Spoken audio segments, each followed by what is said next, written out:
If we crash and burn, it's all my fault. Well, I like the crash and burn reference with ships. So. Oh, that is true. All right, so Didn't even think about that. I'll be Maverick if you'll be Goose. No, wait, that's not a good example. Oh boy. All right, man. So welcome to what I'm going to call the section "Ship Happens," where we're going to go over a very specific thing of ships because it's such a huge part of this game. And I have with us Mage Ducky, who is I'm going to call a thought leader in this space. Some of the things that he says are amazing. He's been in our guild now for a while, and he got quickly promoted to officer as his understanding and ability to jump into ships has been quite impressive. And I think recently you made it, you've been upgraded where you're now a forum moderator on the official Star Wars forums. Is that correct? With the SWGoH forums, yes. I should say. Yes. Bent Wookie messaged me, and then EA Jesse messaged me, and I am now a moderator on the forums, trying to help keep peace and order and all that jazz over there. Yeah, and to me that's impressive, and I think that's something to say about how well you've really dived into and handled yourself professionally with talking about ships. You know, you fully admit, hey, I'm not the master, but here's what I understand and here's what I'd recommend, which I really appreciate. So yeah, definitely with all of it, I'm always trying to say that, you know, my way isn't necessarily the best way. It's just one way of analyzing the ships. It's one way of looking at how to do ships. Absolutely, absolutely. So let's talk about what I think is a very you see a lot of posts about this, but let's talk about the pilot rating and like power rating and how that like I guess crew rating, is that the correct term for it? Yeah. So there are several terms that go with this. One is pilot contribution rating, or crew rating. One is crew power. One is ship power. The crew rating is what is actually used to determine your ship stats. That's what's based on, you know, the tier and level of your mods, how much you've leveled the abilities, the level of the character, the stars of the character. The crew power is where they take the ship stats with the crew contribution. Then they calculate the ship stats without the crew contribution, subtract the two, and then reverse engineer the power off of the change in stats. So it's a very misleading number. It will not change sometimes when you think it should, and it will change sometimes when you think it shouldn't. So basically just completely ignore crew power. Okay, so this number, you can see my screen right here. I've got a 5675 on this GS, the Geonosian shoulder. You're saying just ignore that for the most part? Yes. It's going to be kind of similar to what your crew rating is, but it's not accurate enough for you to do your own, you know, stat calculations off of or anything like that. Is there any way to view the crew rating? Like, I see it when you upgrade. Like, if I trained him, it would tell me, but is there any way to view it just on the character information here? Yes, click on the stats, and it'll be right up at the top. Crew power. Oh, okay, so that got added with that update. Okay, I never knew how to see Yes. that. So there's that 5675. You're saying ignore that for the most part, though? Correct. If you're wanting to calculate, like, how exactly your pilot is contributing the stats that it says it is, you should ignore that and instead go to SWGoH.gg, look up the pilot contribution rating modifiers, and then do the math based off of the tables that Dr. D has provided on Reddit. So you're saying, like, go out here, I'll look up my Geonosian soldier, and use what here? You actually want to go to the ship version. So you want to go units up at the top, and then in the drop down go to ships. Okay. So I'll go here, and you're saying use this more so as a guideline for how to calculate things. Yes, well, like when you scroll down, there, that table right there. So you would use that multiplied against the crew rating, which you can calculate based off of the crew contribution tables posted on Reddit. They're also posted in my mostly inclusive guide to ships, and they're included in the ships tool as well. Yeah, and I'll put this link here, the Reddit link or the Star Wars link, whatever one you want me to send. But this is by far one of the best guides anyone's ever put out there. and you were one of the main authors. If not, you were the author, and you used a lot of people for evidence for this. And I just want to give you mad props for this. The amount of effort that went into this is crazy. So I'll definitely put that out there. So okay, let's say someone didn't want to do the math. Okay, I just know, hey, I want, and that's me, right? Because I'm not a guy that really understands ships yet. I'm still figuring things out. I'm just like, hey, man, I want my ships to hit harder. So I know I have GS here at G11. Or no, that's at G10. G10. Okay, and he's the only ship I have at 3-star. If I want my ship to start hitting harder, okay, what do I need to focus on in terms of the pilot rating versus the ship stars? Both for the short term and the long term. What do I need to do just to make my dudes hit harder? Well, so your Geonosian soldier is what you said, gear 9, gear 10, something like that? I think he's 10. So he doesn't have a whole lot of room to grow there. Every piece of gear that you add is going to add 118 to his crew rating. Whereas if you were to take him from 6 stars to 7 stars, it would add 1,400 crew rating. Oh. Yes, if you were to take one of his skills from 7 to 8, you would get 140 crew rating. So wait. So you're saying, when you say skills, you mean like these characters, like attacks and abilities right here? Yes. If you Omega Swarm right there, that will be more of a benefit to your ship than adding another piece of gear. Oh, wow. I had no idea that those impact it. So wow. Okay. So it sounded like you were saying gear level was most important. Yes. Gear level has the largest contribution overall, followed very closely by the crew rarity. Getting the crew up to 7 stars is really important if you're going for the max possible stats. Okay. And I can see that. So you can see he's...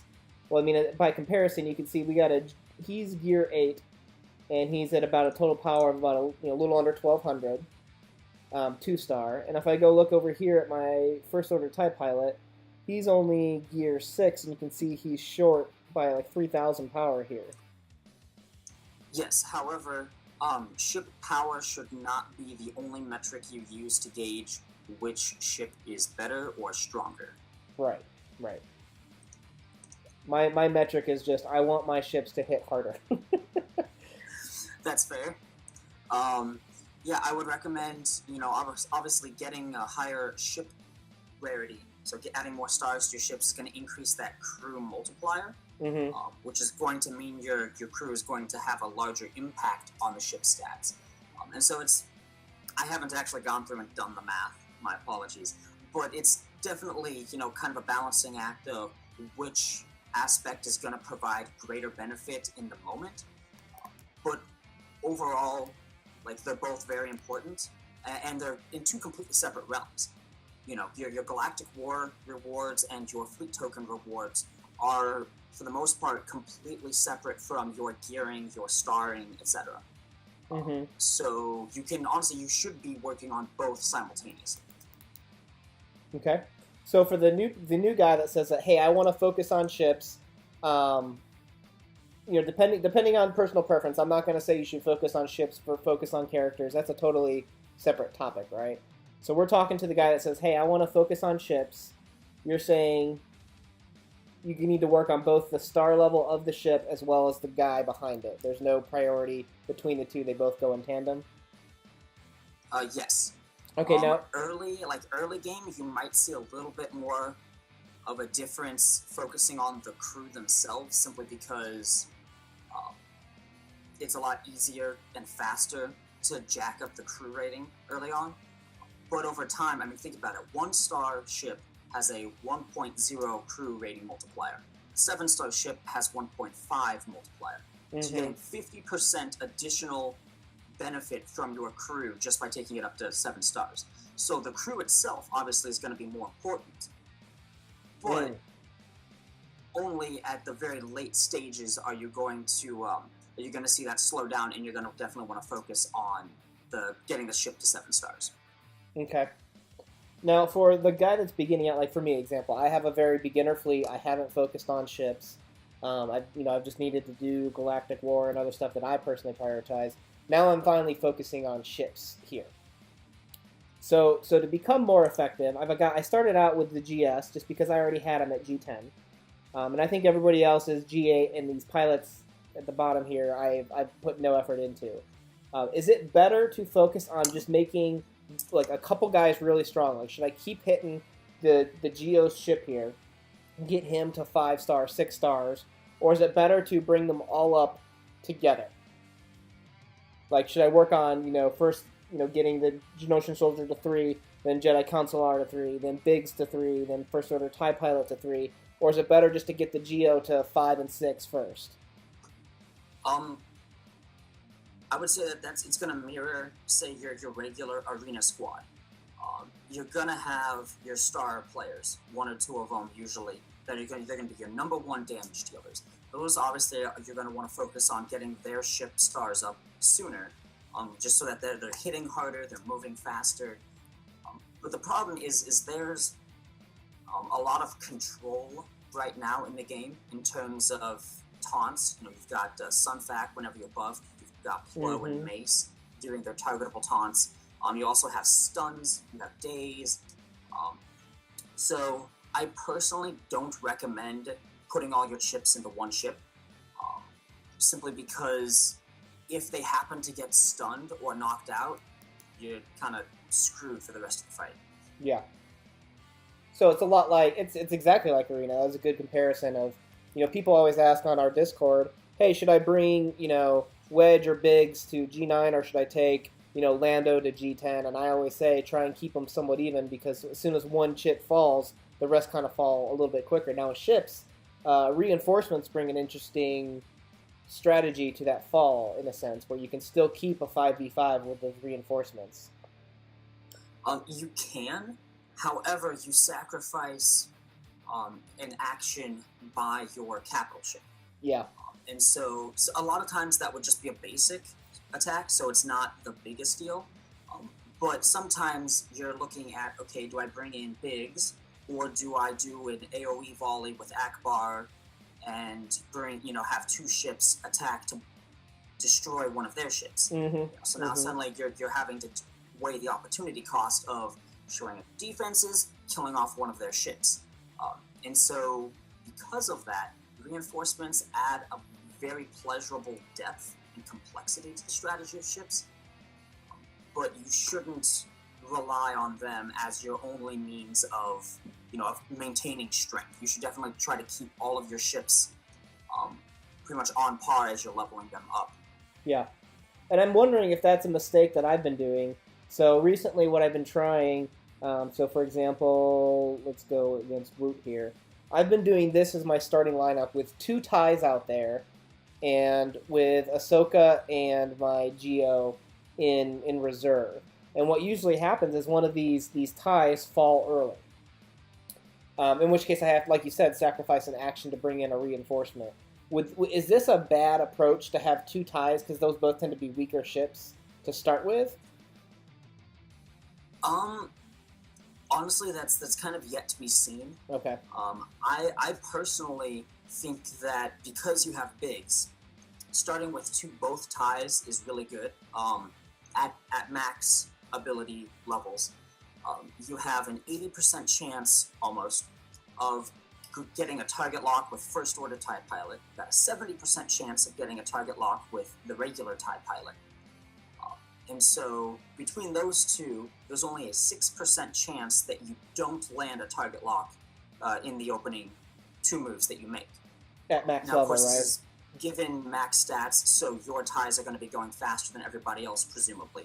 That's 6% of the time Biggs will not have a taunt. The rest of the time he's going to have at least 1 target lock applied to activate that taunt. And so definitely having 2 ties up front is a good approach if you're trying to get that early Biggs taunt out there. Okay. Now, yeah, I totally get what you're saying about that end game, right? You got to have not only the short-term game in mind, but the end game. Because that's a problem that I've been having, is landing that pilot lock, their target lock, as it is. Like, for example, here, what is my potency? I only have, a 3.8% potency, which is quite bad. And I remember asking you about this in the Discord, and then here I go to the Geo's potency, and it's 23%.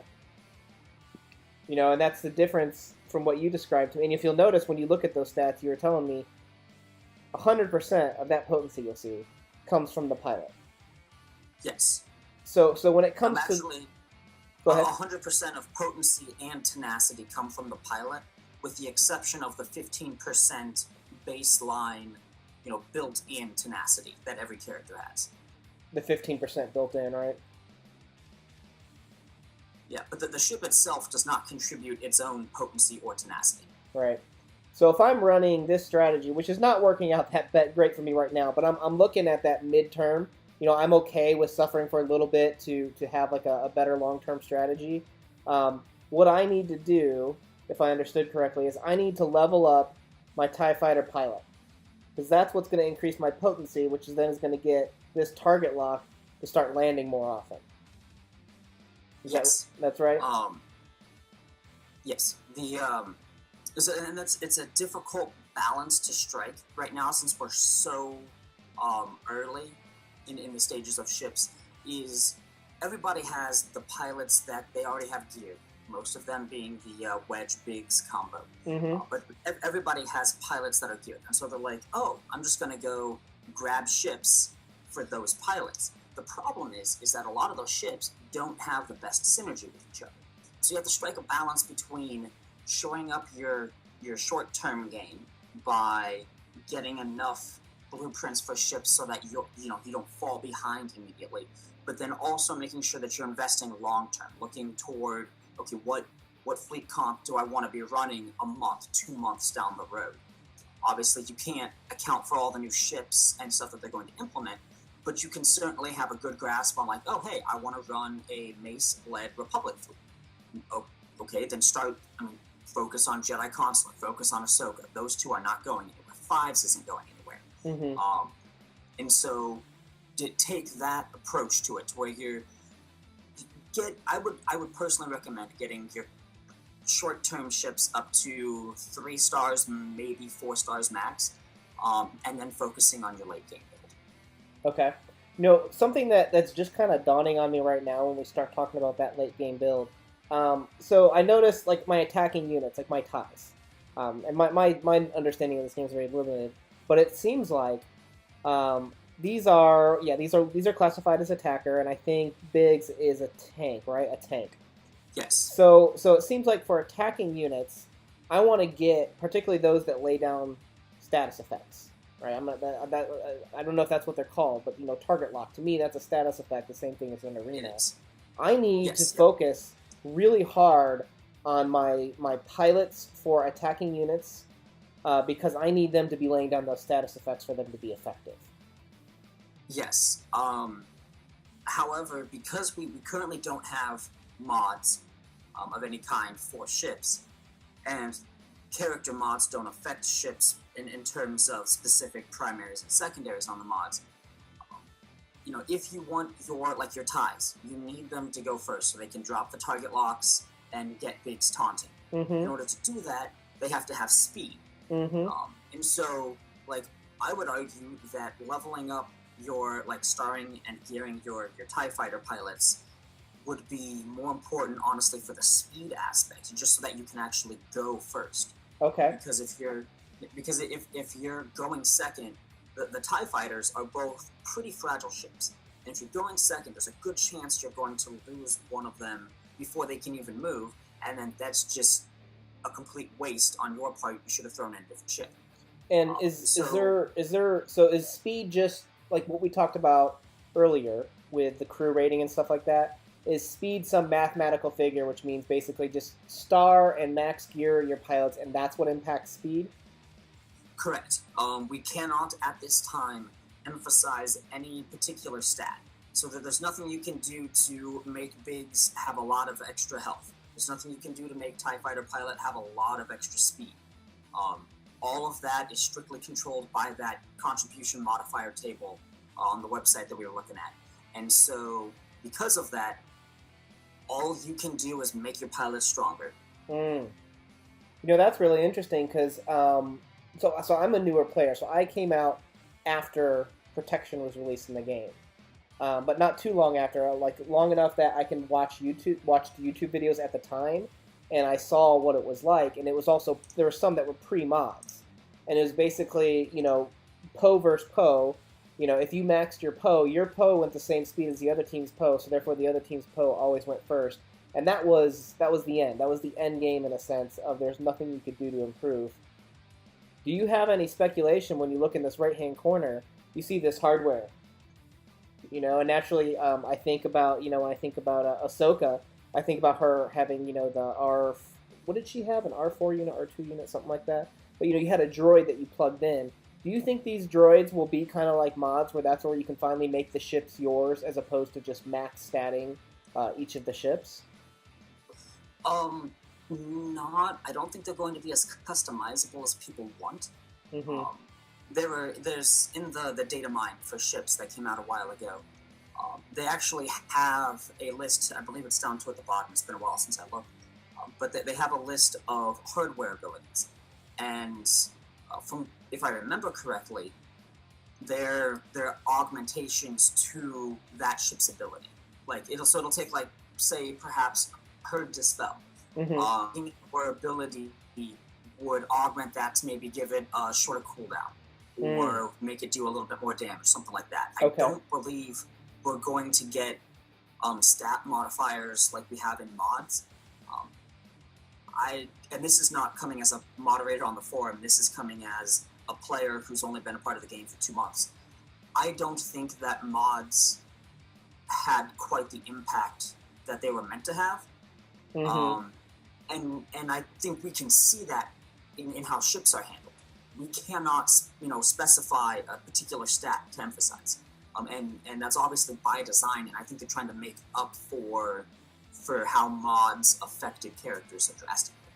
Oh yeah, it's the sub game that really is what the meta is. Like the difference between your units is really what mods you've pulled and how you've configured them on units. And you just don't see that in ships yet, if at all, if we will it ever, like you said. Yeah, no, I don't see them being stat modifiers because at that point, everybody will just go speed because speed wins, honestly. So I see them as being ability upgrades because kind of maybe similar to a Zeta upgrade or an Omega upgrade, but it may be more about like a personalized augmentation. Like you got 2 different branches, and you can say you can make the cooldown shorter or you can make the damage higher. I think it might be something like that, but that's just pure speculation. Yeah. So that's interesting. So what I've learned a lot today, even just talking it out, because I feel like sometimes it's so hard to absorb. But and I've known character gearing was important, but I'm just now slowly starting to realize, oh hey, part of the reason you're losing so much is because your TIE Fighter pilots are too slow and they're not potent enough. So work on your character gears. As that starts getting up, make sure you continue to work on the stars to multiply the effect of those pilot gears against the crew rating and ship rating. And that's what ultimately is going to lead you to better results, is your team functioning the way it should. Your TIE's going first, laying down the status effects, Big's taunting, and then being able to kind of use strategy from there at that point to kind of start figuring things out. So it's interesting. Talking it out has helped me out a lot, I feel like, in terms of knowing where I'm going with ships and what my priorities need to be. So, well, I'm glad I could be of assistance. Awesome. Anytime I can talk about ships, I'm down. Absolutely. Okay, so guys, thanks for tuning in today. That was Mage Ducky, kind of helping us go over kind of the pilot gear, the focus, and some of that begin game, end game, and how to kind of level and in what order to level things. So, thanks for your time, buddy. Yep. Thanks for having me.